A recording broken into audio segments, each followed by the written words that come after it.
this segment of Buck Stops is around the best and fairest. So we're going to. I want to break it into three parts. The first is about the winners, and then just go through those and have a look at, across the league, across the clubs, who were the actual winners of their respective BNFs. Second part, I just want to look at the eye openers. So the guys that actually dropped a little bit low, or the blokes that were able to elevate, or were seen as by their clubs as more significant impacts on performance than we would have seen from the outside.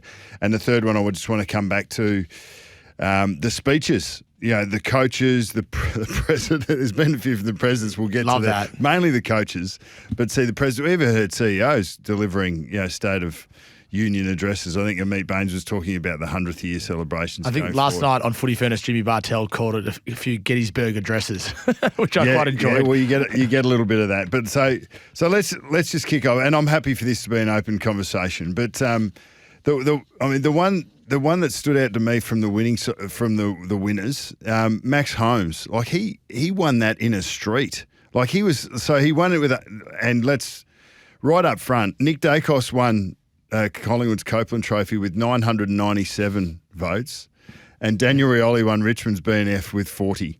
So like it must be bizarre for some people when you look at you've got to go a little bit deeper to see how the voting takes place. It actually says a little bit about what the club values to how they do their voting. Like some coaches or some clubs like to share the votes equally across the match committee. So each coach will have out of 10, for instance. That's how you get your high ones.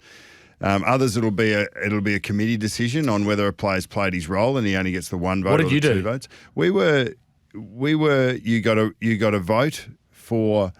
And we ebbed and flowed a little bit at times, but our voting policy was if you played your role and you went out and did what was expected of you, regardless of your role, then you got a vote.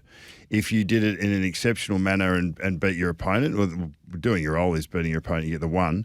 If you did it extremely well, you get a 2. If you did it real well, you get a 3. And like over the top, you get a 4. But it was by consensus. That's the way it started. We ended up towards the back end. We actually allowed each of the line coaches to give the same voting system, and we added them up. So rather than finding a consensus on whether it was a 1 or a 2 or a 3, that would be a laborious project, wouldn't it? We had finding them a up. consensus. Well, no, it's not laborious, but it basically tells you the senior coach sort of can come over the top and say, no, I reckon he's a 1 or he's a 2, because you don't have 1.8s or 1.4s. So in the end, you might get a player who's you have 5 coaches and they all agree on he's a 2. So then he gets 10 votes for that game. So I know that Geelong don't count all of their games, so that if players are rested at times during the home and away, they only count the top 18. Interesting results. Or they were there for quite a way. But Max Holmes for me, that stood out. I mean, and when you look at their preliminary final and he gets injured, he was a significant part of their performance throughout the year, and it was to win his first BNF was pretty big. Sam Collins, to win the Gold Coast and underrated, and Bodie Ulan, who finished second, that comes in the second segment of surprises. But Sam Collins was excellent. Lachie Neale beat Dane Zorko, and that's a fair effort. I mean, by 1 vote. By 1 vote. So in the end, your finals, like Lachie Neale's finals performances, would definitely have lifted him over the top. Zach Merritt went for Essendon. Caleb Sarong, I thought Hayden Young was huge throughout the year. But Sarong, and Ryan were clearly the All Australians in that. But Sarong was the player that came through.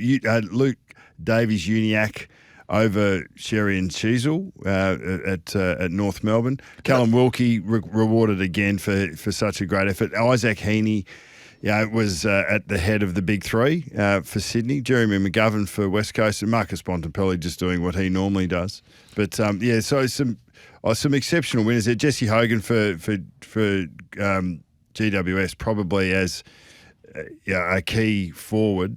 We don't see too many keys, either back or forwards, win their BNF. So fair effort for him to be able to get that result also. I know West Coast didn't win many games, but Jeremy McGovern's career resurgence has been fantastic after having some injury concerns as well. Luke Davies-Uniacke defeating Harry Sheasel surprised me a bit. I mean, North Melbourne supporters would say they both had outstanding years, but to me, Sheasel just seemed ultra consistent, and he finished third. Sherry, of course, was in All-Australian contention, as you would know. Yeah. But LDU, it just further justifies how important his re-signing is beyond 2025 at Arden Street. Yeah, absolutely. And rating what he was able to do in his role. I mean, when you can break the lines and out of clearances as often as he did, he deserved that recognition. He didn't get in the All-Australian squad, unlike Sherry or Sheasel. So for the North Melbourne match committee to be able to rate him there, they obviously loved what he was able to do consistently throughout the year. Zach Merritt, 5 best and fairest, but he hasn't played in a winning final. And he's 29 now. That's sort of jarring, isn't it? And it's not his fault at all, clearly. Yeah, well, you can only... Yeah, I think he's been a player who's consistently improved throughout his career, and there's not many players that you can say that about, because he started at a pretty high level. And you don't get to choose when you come into a club or where they're at in their evolution, or I suppose ultimately in their history, in their makeup. But I think Zach Merritt's been very consistent. He's been huge. His leadership's improved and deserves his gongs and his accolades. Adelaide was interesting. Jordan Dawson's their most talented player. Their leader. But for Ben Keys to be able to pull alongside him and for them to be joint winners, I think it says a lot about Ben Keys, the esteem that he's held in by the Crows coaching fraternity and his consistency, his work rate. Like, he's not, when you stack him up, stack players up in terms of talent, he's not at the top of the tree. But if you stack them up in terms of effort and wherewithal and grind and gut running and work rate, he's right at the top. And if you look at Lachie Neale, every best and fairest since 2016 and that's across Freo as well, he's finished in the top 2 aside from 2021. He's just unbelievably consistent. What about some of the eye-openers, Bucks? Yeah, so it's funny. When as an All-Australian selector, you sort of take that lens a little bit. Luke Ryan was one that only polled 7th at Freo, and he was one that made the team for us. So that's... You got it wrong then, did you? Well, it's not... I don't think you get it wrong. You base it... Wrong, Fonzie, but I wonder how Kane would how he would reconcile it, publicly. But I think sometimes clubs just see their players differently to what you do externally. Like, that makes sense, doesn't it? Because the role that they're playing, they do. But I like, for the same reason that I value the AFL Coaches Association Player of the Year as the preeminent judgment on which player has had the most influence in the competition, you need to listen to the coaching groups, because only the coaching groups know exactly what they've asked their player to go out and do. So, I don't know why Luke Ryan wasn't seen as higher than a 7th contributor to Fremantle's season, and that is a team that didn't make the 8 ultimately. So he's one that jumps out. James Sicily missed a few games but didn't make Hawthorn's top 10. D'Ambrosio was one that was, obviously there was a lot of talk around that in terms of team, and he finished 10th. Now, I was surprised at that. Yeah, well, they had a lot of high performers and I think they were very even as a team, and that sort of showed in the voting. On the flip side, Zach Guthrie is a second place winner, or a second place in the Kaji Greaves, I thought was excellent, and that's probably one that sort of snuck up late for the majority of people. Harris Andrews? Yeah, Harris Andrews was 7th, wasn't he? Yeah, he was 7th. The Brisbane Lions were adamant that he should be All-Australian, and yet they voted him 7th in their own best and fairest. Yeah, there's a little bit in that. Charlie Curnow was 9th. Josh Shelley was 7th. So, I mean, they made that call on him late around attitudes and values to the way that the team wanted to go about its business, but obviously, rated him and his performance consistently enough behind closed doors to that he must have been getting some positive feedback about how he was going about if he's made a top 10 in a BNF. Sam Switkowski is one of my favourites. He was fifth in Freo's team, in Freo's best and fairest. I think that he's just an important player. Bodie Ueland, as we said earlier, like to finish second, incredible. And you can just see the imprimatur of the coach here. Like when he walked in, Damien Hardwick said, "This is the type of player." He won their most professional player also. This is the type of player that I want to build my team around. The attitude that I want to build it around, and he's probably filled that player with confidence, and he's played with confidence, and he'll be one that if he continues to push through, it'll be on the back of the support of his coach. And Rory Lobb finishing 8th. I mean, I can only imagine where he would have been after round 10. He wouldn't have been in the top 20, I reckon. And he's come home strong to finish 8th at the Dogs. Yeah, and that was a fantastic coaching achievement. Two key defenders in Port Adelaide's top 10, Aaliyah at 3rd and Zerk Thatcher equals 7th. That really surprised me. I didn't think that they were the key backs of Port Adelaide were ultimately really significant to the way that they played, but the coaches thought differently. 3 of Richmond's top 5 as well are leaving or want to leave. Daniel Rioli, Shea Bolton and Liam Baker. Let's go from the bottom of the ladder up, Bucks. My question regarding Richmond is, can Adem Yze, who's got 2 years remaining left on a deal, absorb 2025 and potentially 2026 with fewer senior players and losing 3 of the Tigers' top 5 in the best and fairest? Well, the expectations are pretty low, I would have thought. He's had 12 months in the caper, but he's had so much to overcome. It seems that I think it's so difficult for premiership players that don't see that hope and belief in front of them. And I don't think that's necessarily the coach's issue.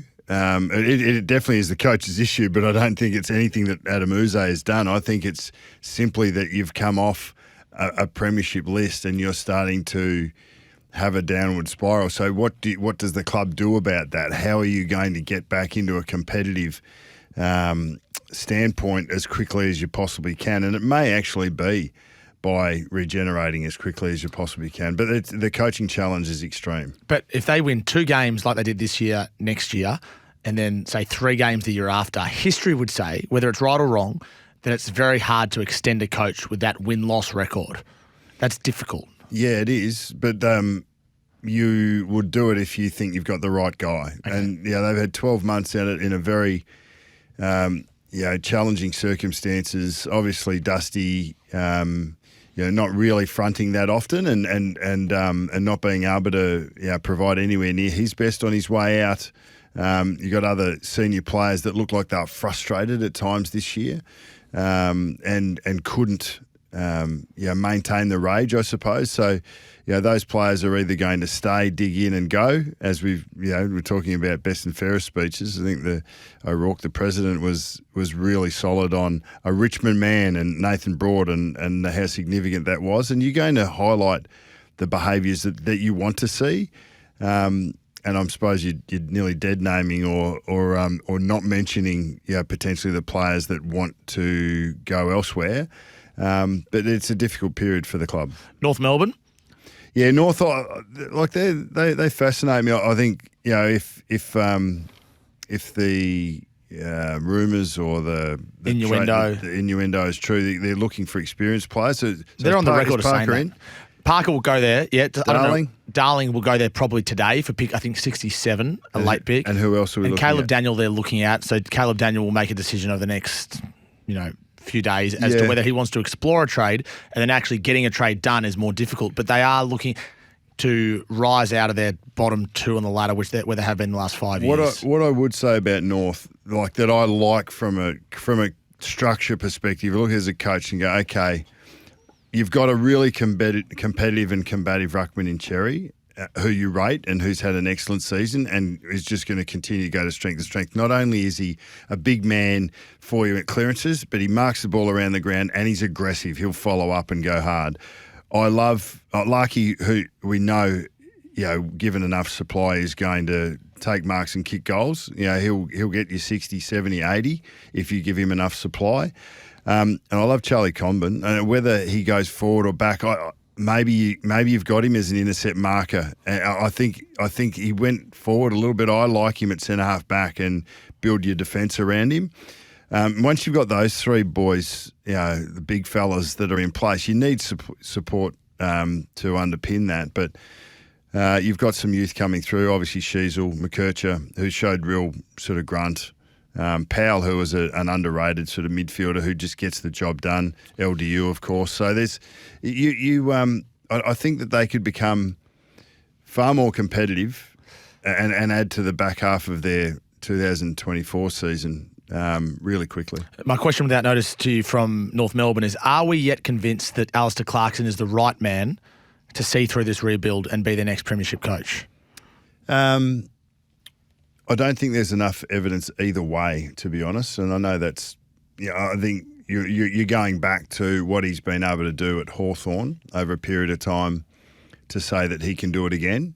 And that was the reason that he was, one of the reasons that he was given the gig in the first place. He has a really strong connection to the place.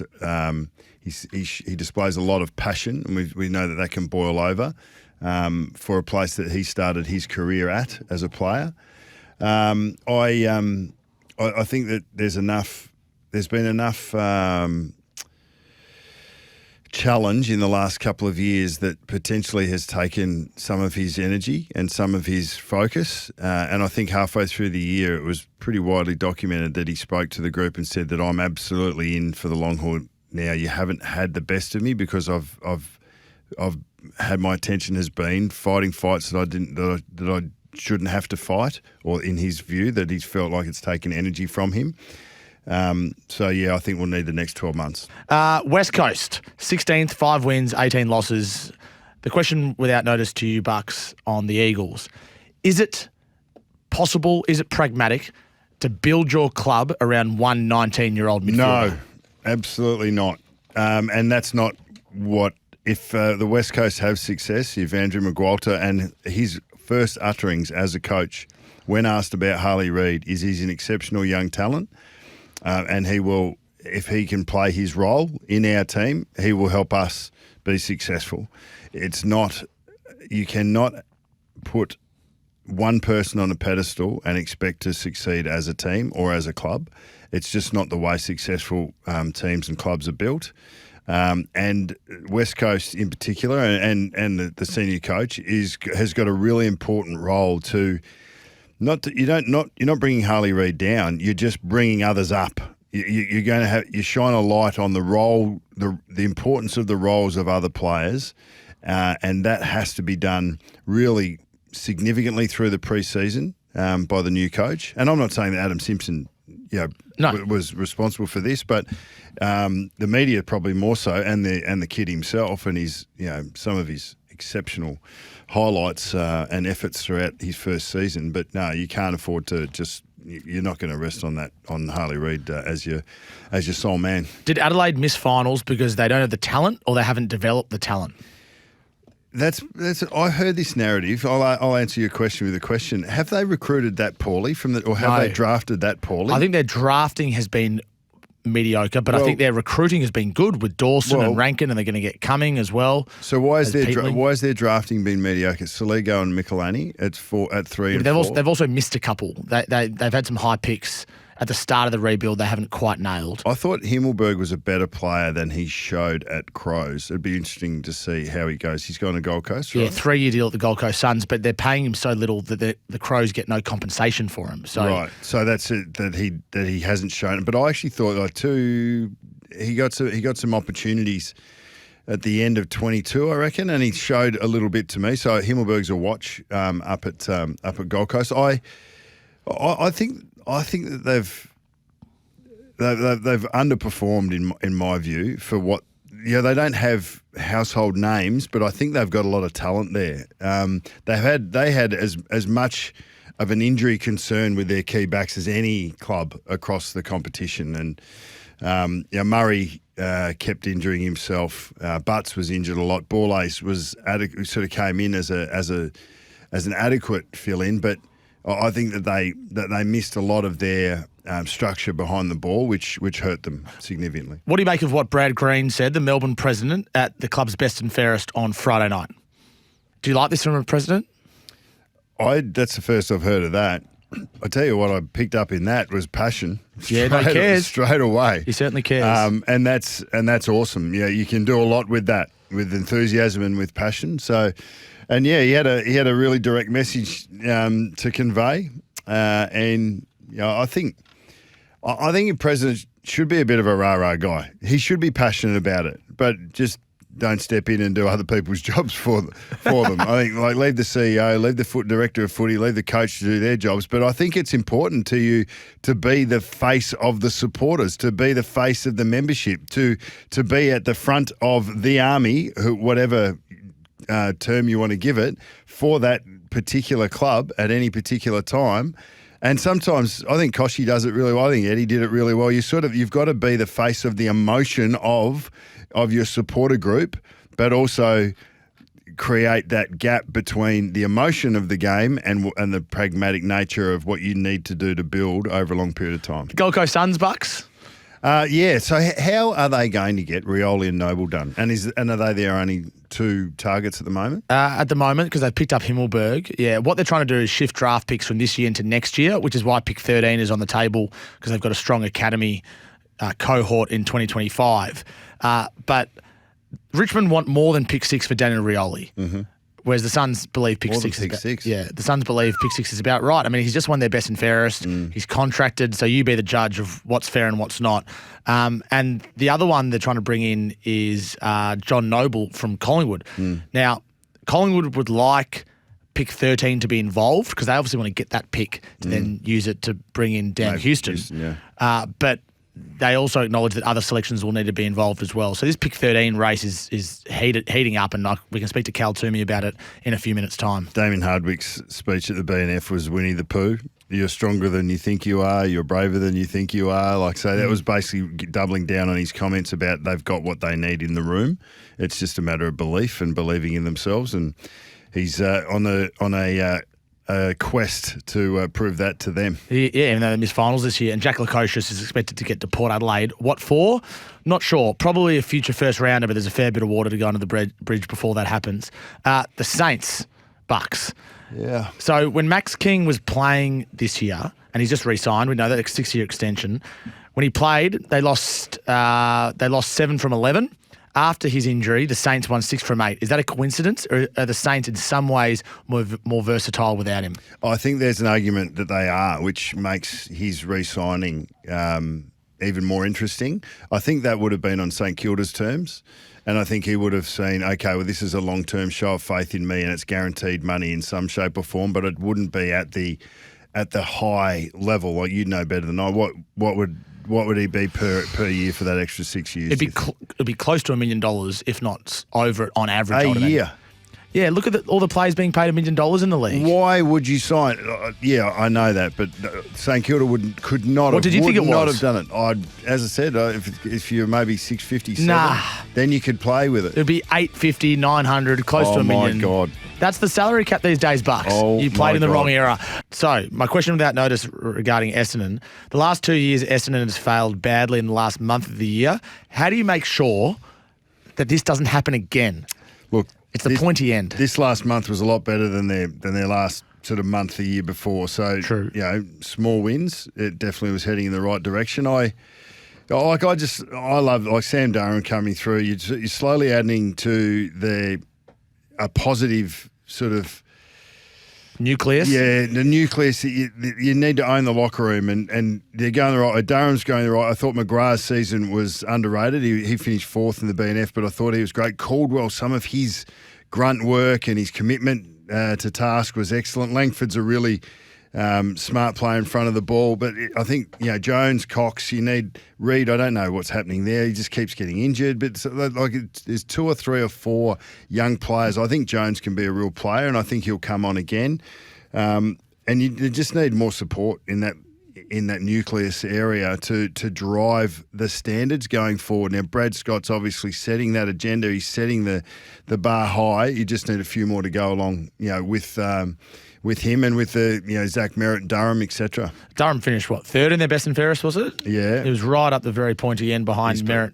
I mean, what a great year he has had, and I think he's carried himself remarkably well in the early stages of his career. And Nick Martin's second. I mean, we talk about Essendon's drafting and how it's been mixed over the years. They've missed a few. They've let some players go like Danaher and Sard and to a lesser extent Fantasia as well. But to get Sam Durham in the mid-season draft and have him become the player has been a huge tick. It just shows you that maybe first round draft picks are seen as this most important thing. So for someone to come out and say we want players and not picks, you can't criticise that. Geelong have done it for a long period of time. Kane said it was irresponsible for Craig McRae. But you can only judge that in retrospect because there's some pretty good rookie picks. Geelong have done it for a long time. They've been able to pick the eyes out of late picks. They've made the most of their first when they've kept them, but they've also traded some high picks to get players that have been great performers for them over a long period of time. And you back announce a premiership team. You don't look at it and say, oh, this is definitely a premiership list that we've got in front of us. Like you look at them and you go back and you go, well, have a look at those picks. And we didn't expect that kid to come through. And those ones didn't work, but he worked. Like it's really difficult to see and project towards. I love that. You back announce a premiership team. That's really good. But the Fremantle Dockers, Bucks, simple question for you on the Fremantle Dockers. They finished 10th this year. Are they in the premiership window? Absolutely they are. They're absolutely stacked. When I look at their list, I look at their team, the outs of Tracy and Pearce really hurt them late, and they are, two of their better performed players for the year. Pearce didn't finish he actually finished 8th in their B and F, and Tracy, despite missing that last month, finished 4th. So I think they've got significant players everywhere. They've got youth through their midfield. I think they've got run off the back. They've got some damage forward of the ball, and that looks like they're going to be able to add to that. If they're able to get Bolton, then that shifts the dial again. 10 and 11, would you give up pick 10 and 11 for Shea Bolton? Because that's what Richmond will start with. 10 and 11 for Shea Bolton, who's got 4 years remaining on a deal. Okay, so 10-11 for Bolton, but what's Houston worth? Well, it depends who you speak to, but Port would like 2 first-round draft picks. Not all things are equal, are they? Some clubs will want a particular player more and they'll pay overs comparative to another player. Then you've got to consider cap, etc.